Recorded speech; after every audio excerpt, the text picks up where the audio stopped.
తామర్లకుంట ప్రదేశం నుంచి పెద్ద చెరువు వెళ్ళే మార్గం ఇది. సుమారు 2.5 కిలోమీటర్లు ఉంటుంది.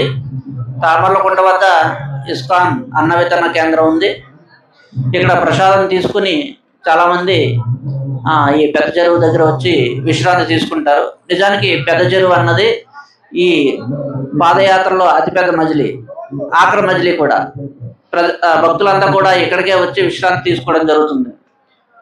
ఇక్కడ చూడండి, రోడ్డుకి ఇరువైపులా వేలాది మంది భక్తులు విశ్రాంతి తీసుకుంటూ ఉన్నారు.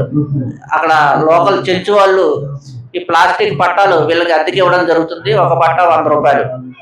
ఆ పట్టా కప్పుకుని చలిలో వాళ్ళు నిద్రిస్తారు. ఉదయం లేవగానే ఆ పెద్ద చెరువులో పెట్టే అల్పాహారాన్ని తీసుకుని వీరభద్రస్వామి గుడి, భీముల కొలను, మెట్లదారి, కైలాస ద్వారం, అనంతరం శ్రీశైలం శ్రీ శ్రీ బ్రహ్మరాంబిక మల్లికార్జున స్వామివారి దర్శనం.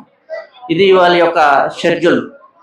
సో దీనికి ముందున్నటువంటి తామర్లకుంట ప్రదేశంలో ఇస్కాన్ 3 లక్షల మందికి అన్న వితరణ కేంద్రం ఏర్పాటు చేయడం జరిగింది.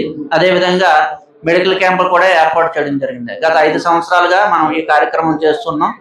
సో వెంకటాపురం నుంచి శ్రీశైలం సుమారు 42 కిలోమీటర్లు వీళ్ళు పాదయాత్ర చేస్తూ వస్తూ ఉంటారు. హరే కృష్ణ.